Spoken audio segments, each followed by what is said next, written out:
Blog Talk Radio. Oh, it's time to get real. Oh, yeah.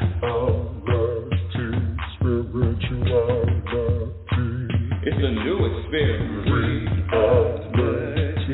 Spirituality.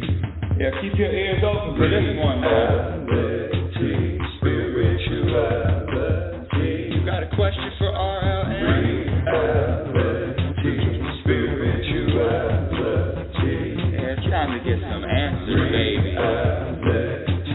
Spirituality. Oh, now we getting real.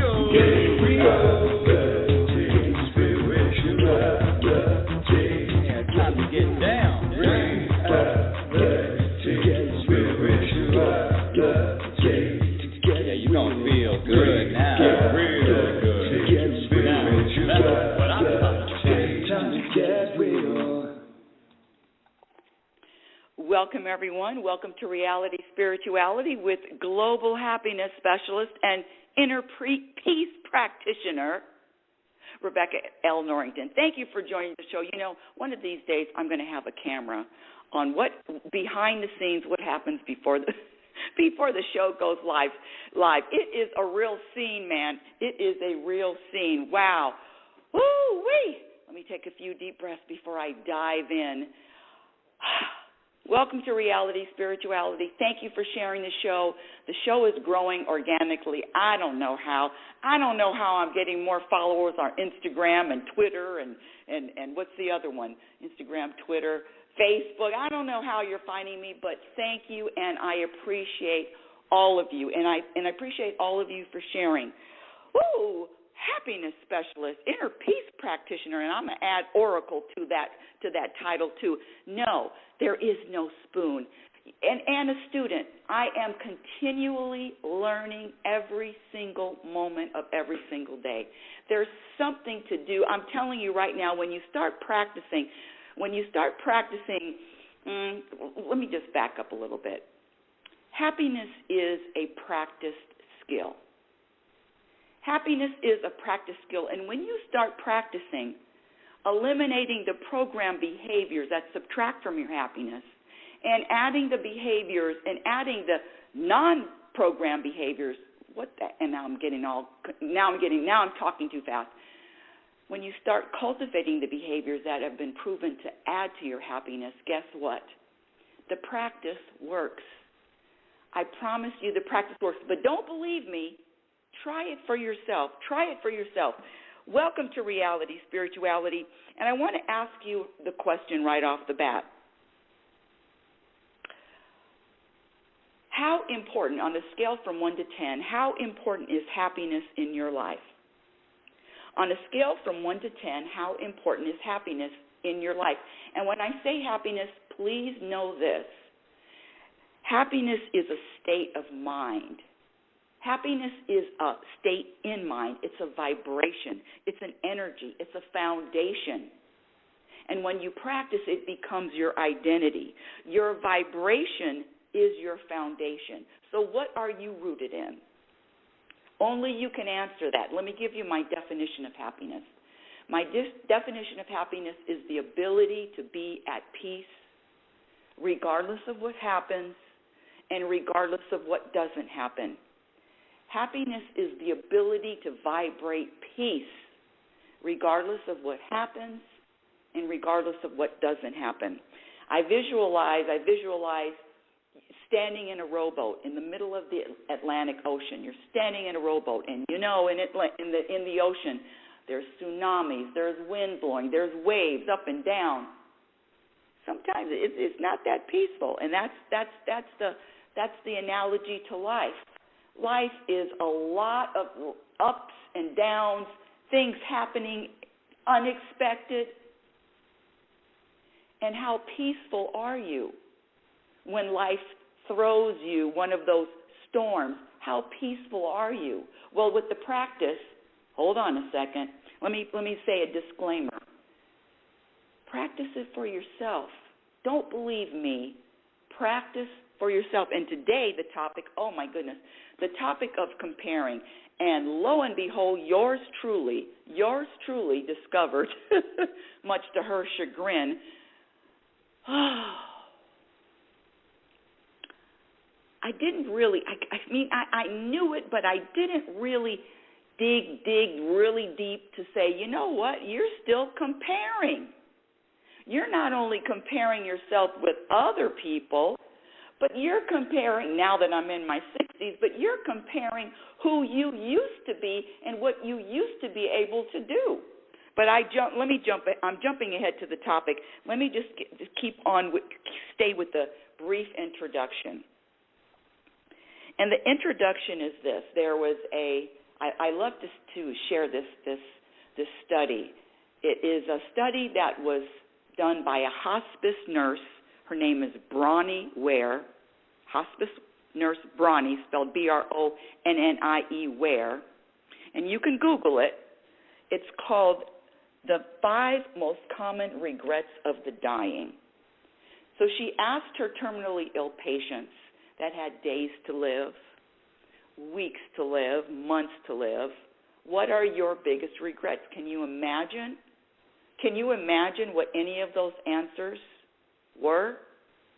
What would your answer? Do you have an idea what you would answer? These people know that around the corner, in any moment, sooner than later, it's over. What were their 5 biggest regrets, most common regrets? And so these same 5 regrets kept coming up over and over and over again. And they were, in no particular order, I wish I would have pursued my dreams and aspirations and not the life others expected of me. I wish I didn't work so hard. I wish I had the courage to express my feelings and speak my mind. Believe it or not, sometimes I don't. But it's a conscious choice. But that fear to express myself, not so much. But the decision not to express, that's different. I digress. What is it? I wish I had the courage to express my feelings and speak my mind. Number 4, I wish I had stayed in touch with my friends. And, I don't really resonate with that one only because sometimes we outgrow friends. We outgrow people of in the past. And the last one is I wish I would have let myself be happier. And that's where I come in. How powerful is that? I wish I would have let myself be happier. When I was younger and I made a wish on my birthday before I blew out the candles and spit all over the cake, I always wish for the same 2 things. Number 1, to live to my potential. And number 2, I wanted to be happy. And so this pursuit of happiness has taken me a lot of decades, 4 to be exact. 4 decades of searching and finding and looking and what is it? Discovering. Well, the programming, and I'll be talking about programming. What is programming? Programming is whatever you believe to be true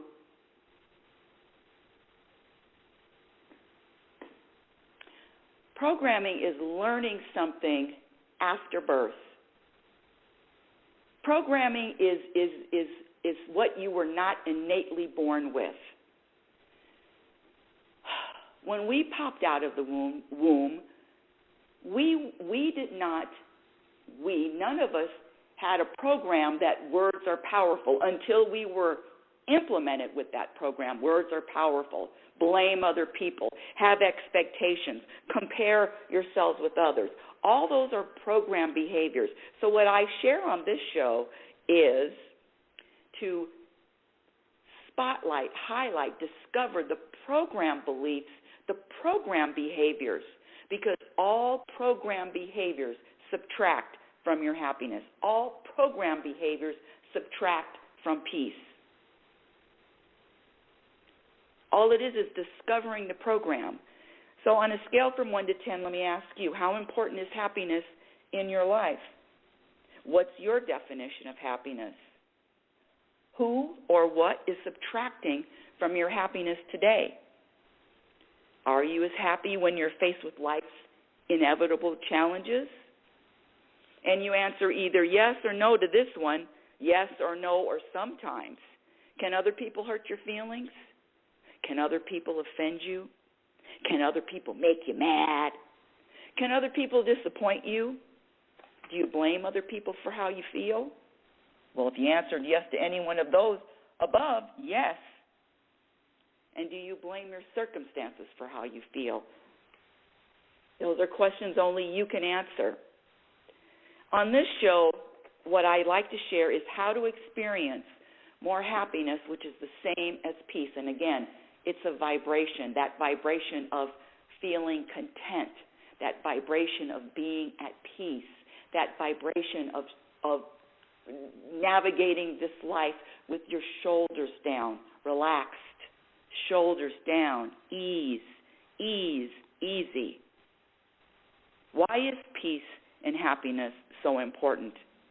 Well, to some people it is, and some it ain't. When I say happiness is a practice skill, it's like any other skill. The more you commit to the practice, and it is daily, scratch the daily, it is moment by moment. The more you commit to the practice, the better the results.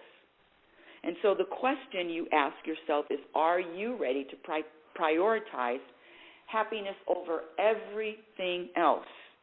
Over your money, over your health, over relationships, over the price of gas, over what's going on in the world. And when I say happiness, this is about an internal vibration, an internal energy.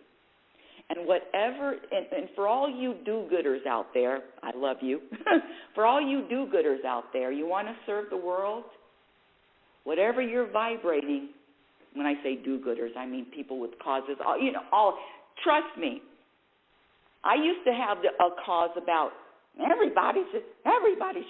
happiness should be number 10. My cause is let all this information get out and, yes, share with the world. But what I found is that everybody doesn't think happiness is number one. And I had to learn and I had to accept and be okay with that. And I'm telling you right now, I'm okay with it. If this peace and this happiness isn't your thing, more power to you. Hey. Hey.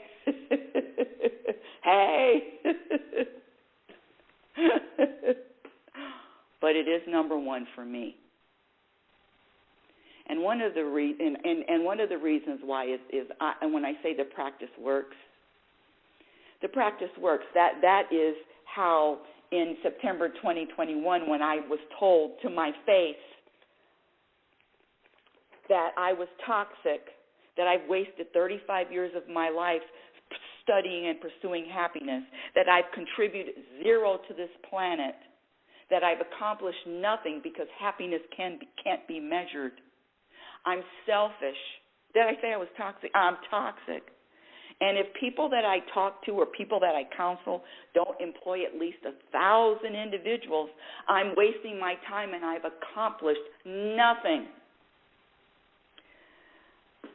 Because of the practice, when that was said to my face, less than 3 feet away, I couldn't stop laughing. It was one of my favorite bloopers. I'm toxic? Please tell me more. Because one of the things that I practice is there's nothing personal that anyone can say to me that is going to take me up or down. It's not personal. It's not personal. Words didn't have power that day. I've contributed zero to the planet. Well, thanks. Thanks. That's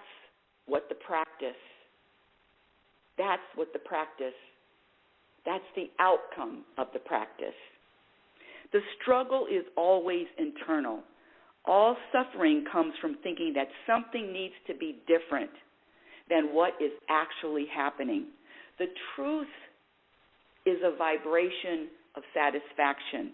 Peace is a vibration of satisfaction. And when I say satisfaction, I mean a relaxed, I'm satisfied. This moment, this present moment is enough. This present moment is enough. I am enough. I do not have to do anything to feel peace. And I guarantee you, if you're not satisfied in the present moment, I promise you, you will not be satisfied in any of your future moments either. So it all starts in the present moment. It all starts in the present moment with acceptance, with trust, and surrendering and knowing that whatever is happening is unfolding in perfect order.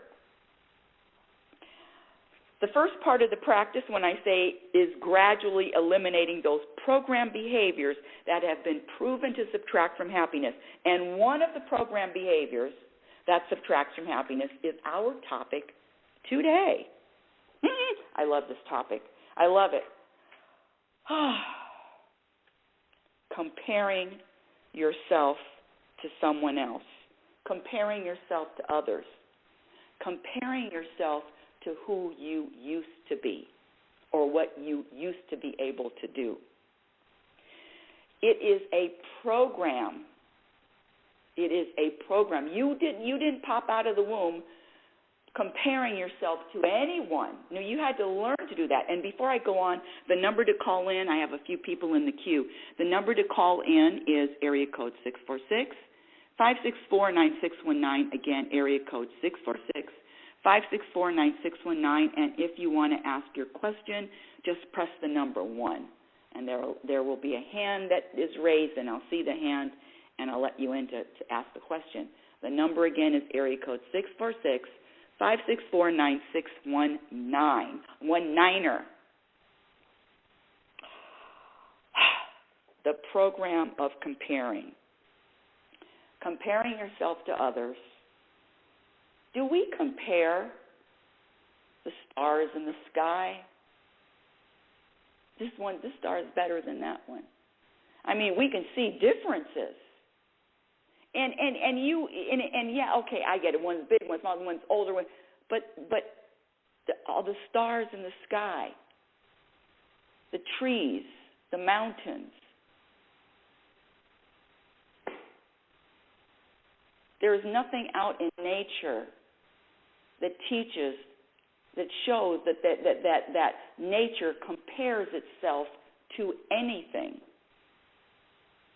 That is a man-made program to compare. And I don't know about you, but it never feels good to me. Maybe comparing yourself to someone else gives you energy or gives you a reason to do something. That's fine. But that comparing, and that's again, that comparing myself to anyone else and what they're doing, and this mind, this ego that'll say, you're not doing that. Look at that. They're way more advanced than you.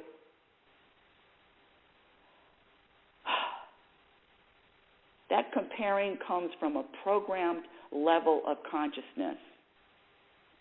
Programmed. This comparing myself, and I was a guest on a Fireside show on Friday, and I did something that I have never done yet because, I mean, listen, getting older, shit changes, body changes. I mean, I can see. I can see. And what I've been doing lately is watching my skin change. Oh my God! And I don't really even talk about it. I talk about it publicly, but I'm here to talk about it publicly now because I am tired of looking and comparing and then making a judgment about what looks good or what looks the opposite of good. I'm done. because none of it looking, comparing how my skin used to look before and how it looks now. I'm done. Get off my back, ego. I'm done with it. And so what I did, and I didn't know, I didn't have this planned. And let me say this. When you are in this loop of comparing yourself to others, or comparing yourself to who you used to be, or who you used to look like, or what you used to look like, or what you could do, I mean, that goes to looks, to sleep, to strength, all of it. Anytime you're comparing, number two, you're in the past. We all know that living in the past subtracts from your happiness. But let's stick with the comparing. The comparing of self. I used to look like. I used to. And let me do. So I'm on this show. It's on Fireside. I'd never heard of Fireside, but a guest on the show. And I was wearing a long sleeve sweatshirt because I was just wearing a long sleeve sweatshirt. It was actually a hoodie, a yellow hoodie, very nice and sunshiny. I was talking about comparing, and I pulled up as much as I could the sleeve of my sweatshirt up to my elbow. I couldn't really pull it up past the elbow. You know how bulky sweatshirts are. And I pulled it up to my elbow, and I showed the audience my skin, hanging skin off my arm. Oh, God. And I'm only saying this because I would not have done that a year ago. I wouldn't have done that 6 months ago. But I am so into practicing and letting go of this program of comparing myself to others and this judgment of what getting older looks like or feels like. I'm over it. So I pulled up my sweatshirt. I turned my arm upside down. Just, when you turn your arm upside down, the skin just drops. It's easy for the skin to drop. Oh, God. And I have to say I'm proud of myself for even sharing that, especially with me knowing who I used to be. I'm proud of myself for even sharing that. Now, could I have taken the sweatshirt and pulled it all the way up to my shoulder and shown that? Not this week, but who knows?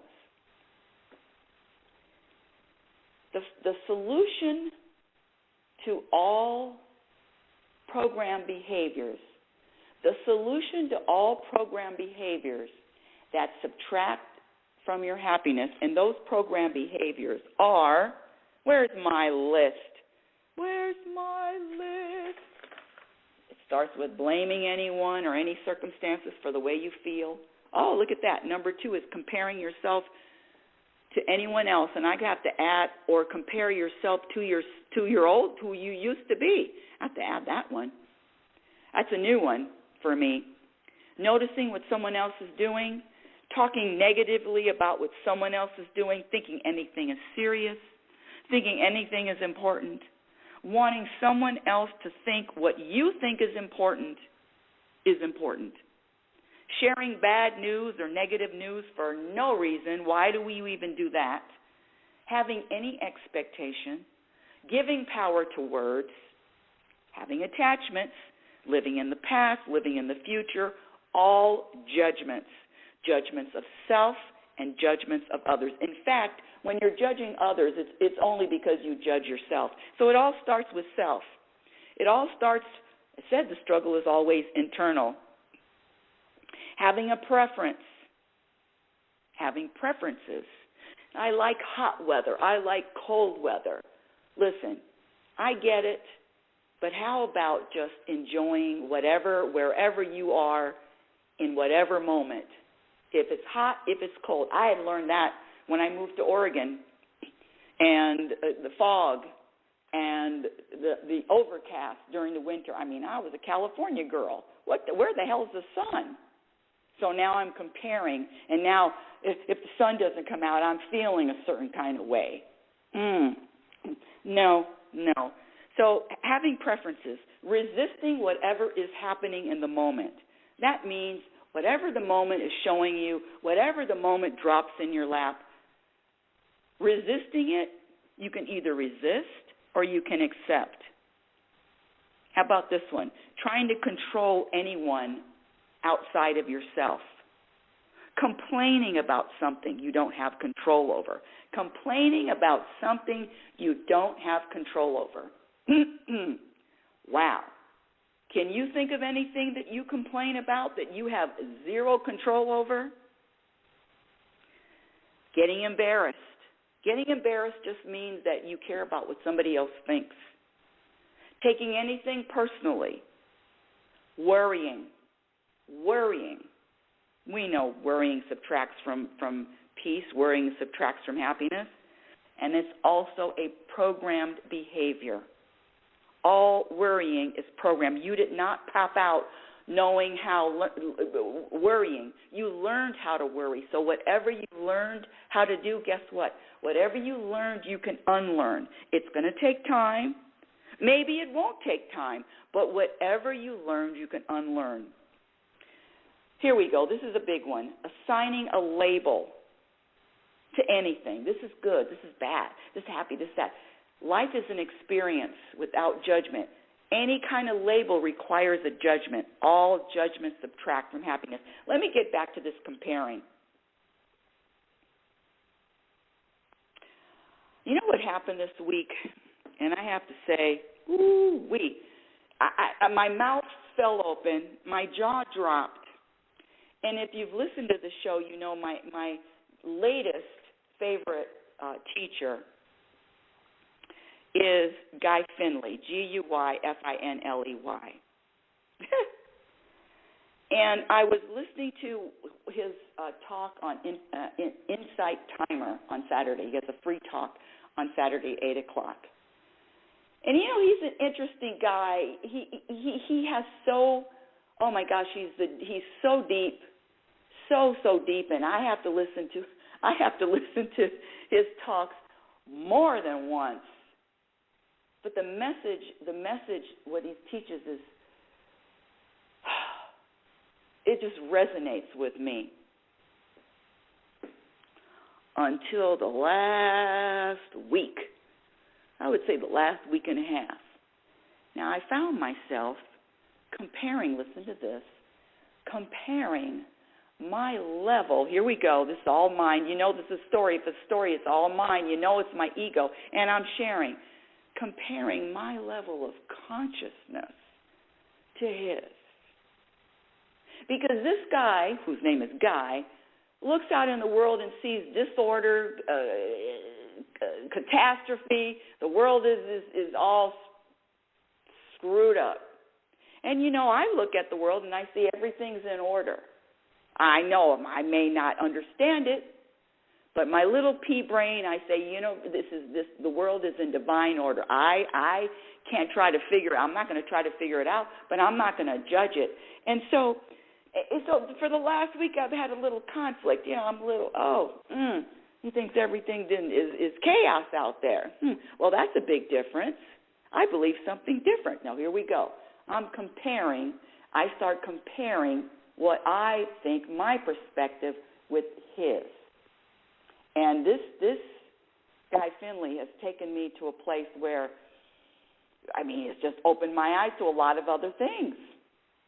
And yesterday, I don't know what happened or why, but I was listening, and he said, anyone that is searching for peace, hold on a second, he used the word, it starts with an S. Here we go, is sickening. Sickening. Anyone that is looking for peace is sickening. Now, that was the sentence. I have no idea what he meant or how that played in, but my jaw dropped. Sickening to search for peace? Kind of reminded me that Walter O'Brien telling me I was toxic and I've wasted 35 years of my life looking for happiness. I was triggered. I was what? Woo! Because I was comparing myself. And also I took that statement personally, didn't I? See, anytime I'm triggered, and I'm only going to speak for myself, I know I'm taking it personally. There is nothing personal outside. There's nothing personal in nature. When the mommy penguin has more than one penguin, the penguin, the weakest one, is left to die.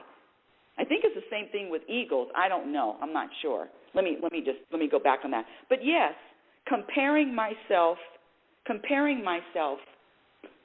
to someone else, comparing my conscious level to someone else. Again, the number to call in is area code 646-564-9619. Just press number 1 and you can speak with me directly. So here I am comparing myself. Oh, I have someone in. Comparing myself with my favorite spiritual teacher. Let me just press the number. Area code 415. Welcome to Reality Spirituality. What's your first name? Hi, this is Ann. Hi, Ann. Welcome to Reality Spirituality. Thank you for calling in. Do you have a question? What's going on? Yeah, I'm taking a big leap and moving to a city that I don't really know people, but I just feel I want to go there. And it's different. I mean, I've moved in the past, but I've always had a friend to stay with at first or had, contacts there. So I just have a lot more anxiety about this move. This feels so different than other ones in the past. But I know I need to stay, positive to get I want everything to go smooth and positive. So I need to keep that mindset. You know what? When you said move to a place where you don't know anyone, my body just starts chilling up. And in 2017, I moved from California to a very small town in Oregon with 24,000 people, and I didn't know anyone. No one. No friends, no family. I gave everything up. And what I want to share with you, I don't know how old you are, but it doesn't matter how old you are. Can you look back in your life and find things, especially as you said you're anxious and you are nervous, anxious, or whatever that feeling, whatever that vibration is, let's not put a story to it. But can you look back and can actually list things that you felt apprehensive, the things that felt like a life storm, tsunami, but after it was over, you found out, wow, look at how much I've gained, look at how much I've grown, look at how my consciousness has expanded. Have you had that happen to you? Hello? Yeah. Yes. Well, it's funny because I started traveling very young as a teenager. Even I did exchange programs, and I would go off by myself to other countries, and I taught English in Asia and things like that. So, but something about travel, I don't feel that way. But something about moving in the U.S., then I get. But I have, to answer your question, yes, I have done other kinds of those things in the past. And usually once you start taking the action, then those other anxieties go away. It's more the thought stuck in your head before you start the motion is how I remember that in the past. Okay, and what I was specifically talking about, maybe an something that happened to you that you really wouldn't want to have happen. In other words, if you were the author of your life, let me give you my example. So in 2018, when my mother died, and I found out 2 weeks later she gifted the house to the handyman, that kind of thing. That kind of thing where wow. I would never have, I would have never scripted that. But what I got from that, I'm talking about. So that's really what I'm talking about. But what I got from that is so many gifts of, I had expectations, I had attachments, I still had blame. That's what I'm talking about, those kind of gifts.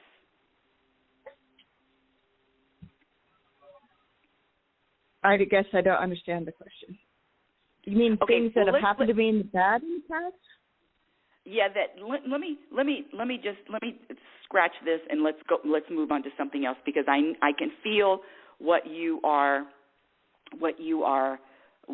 asking and feeling. So I have a let me just say one thing. Now we have two entities that are giving, the voices, the mind, the ego, that voice that causes the anxiety, something's wrong, I'm scared, I'm not trusting, I'm not surrendering. There's something off. There's something that is, that the ego, that mind is. There's always, I don't know when I've got any good news from my ego. It's always doom and gloom.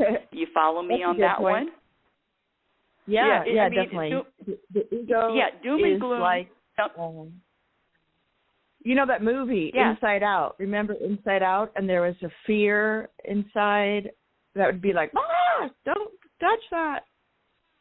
Yes, exactly. I'm getting chills again when you're speaking. Yes. So when because I have those same critical voice too. I'm not immune to it. But what I practice is, instead of identifying and saying I am scared or I am frightened, well, there's an entity that I put on the stage, and it's just like watching theater. I'm in the audience, and I'm watching this entity, bothered, scared, worried, that kind of thing. So it's really a witnessing as opposed to identifying with it. Okay. Yeah, that's helpful. Thank you. And number two, the other thing is the practice. The practice of, so a question, do you worry? Yeah. I can't seem to stop it. Okay. And when I talk to anyone, first of all, the first thing to do is acceptance of wherever you are and whatever you're doing, including worrying and not being able to, quote unquote, stop it. So the first step is acceptance. And the second thing is, the only reason, the other thing is, you did not pop out of the womb knowing how to worry. You learned that. Worrying is not an innate behavior. Right. And so what you learn, you can unlearn. And and why do people worry? There's only one reason. It is lack of trust.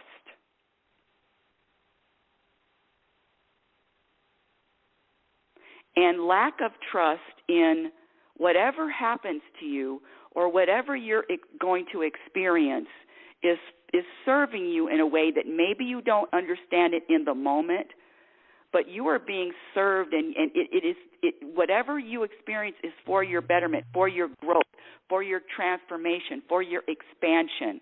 When you trust that and you practice it, and so you say, well, how do I practice trust? How about this? Every morning you just go outside, hands up, palms up, hey, universe, how do I trust more? How can I practice trust more? And let it go. Don't try to do anything. Just ask the universe, hey, help me with the trust. All worry is lack of trust. At least that's what I share. How does that resonate with you? Yeah, I've heard similar, and definitely I could see that. So let's say if I'm worried about finding a job, then how do I transform that into trust that I'll get a good job? Well, you trust that you will be served. I'm not even going to say you will find a job. Trust that. That's even finding a job. Trust that you will find whatever you are supposed to find in any future moment. It's really letting go. Right. Yeah. The worrying and is really this is the other practice, is being okay with uncertainty. That's a tough one. Yeah. Yeah. So not knowing, being okay with uncertainty, it's another practice. Universe, God, Spirit, whatever you want to say, how can I let go and be okay with uncertainty? And that means not knowing anything. Nothing. Pretty much. Yes. So the practice is being okay with uncertainty and practicing trust. It works. How are you? Are you still in that same Oregon town? No, I'm not in Oregon. I moved 3 months ago. Oh, wow. That's total trust too. Was that another leap of faith? Exactly. I'm not driving this ship. I'm not making anything happen. I'm not. Yeah. You think if I was driving it would look like this? Hell no. I'm not driving.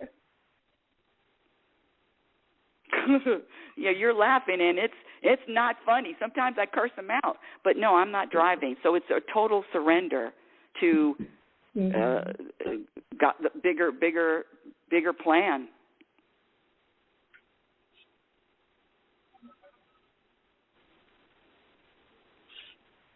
All right, thank you. I feel good. I have some more tools to use. Well, I really appreciate you, and I really appreciate you calling, and you're not the only one. I've struggled with it, still struggle. I mean, all of us. If we're programmed, we struggle with the programming. And the program is to worry, and the program is to want to know what's going on, and the program is to try to control what the future. Come on, it's our plan or it's God's plan. Who do you think's going to win? So you either ride the ride of life with if you're on a roller coaster, which it is, you ride the roller coaster with your hands up, all relaxed and enjoying. Wee, wee, wee! I don't know what's going to happen. Oh yeah! Or you're holding on to the bar for dear life, and you worry and you and all of that. And again, remember, accept it all. Accept where you are in this present moment. Accept it. No criticism of yourself, my dear Ann. No criticizing self. Accept that first. Yeah. You know, we don't want you to be different. We want you to be just the way you are and let the universe work its magic. Okay? Okay. Call me anytime. All right, thank you. What a great call. What a great call. See, listen, we're all more alike than we are different. All programmed to believe. Now, here's some behaviors that add to your happiness. Surrender, trust, acceptance of self, living consciously, being okay with uncertainty, letting go of this illusion of control. Patience. Well, that's another one I wanted to say. Patience. Have patience with your growth. Self-awareness. Witnessing that ego as opposed to identifying with it. Whew. Well, that's the end of today's show. Thank you for listening. Reality Spirituality Radio is heard every Sunday at 9 a.m. Pacific Standard Time. Visit my website. It's going to be updated soon, RebeccaNorrington.com. Follow me on Twitter at RLNorrington. LinkedIn, my Instagram handle is Reality Spirituality. I have people following me. I don't even know where these people are coming from. My YouTube channel is a work in progress, but trust me, a lot of things are going on, but I have no idea when. My first book, Reality Spirituality, The Truth About Happiness, can be purchased on Amazon.com. And my second book, the one I'm writing now, is called Program for Unhappiness, and it's going to be out sometime this year. Remember, until next time, my dear audience, I want you to remember who you are. You are a physical extension of the universe. You're always evolving. You're always changing. You're always growing. Love is patient, and love is kind. Be patient and be kind to yourself. Accept yourself exactly where you are. Be your own best friend. Remember, you cannot have a happy ending to an unhappy journey. You've been listening to Reality Spirituality Radio with yours truly, global happiness specialist, inner peace practitioner, oracle, there is no spoon, and student. Remember, happiness is a practice skill. Your experience in every moment reflects on what you practice. Thank you for listening. Oh, it's time to get real. Oh, yeah.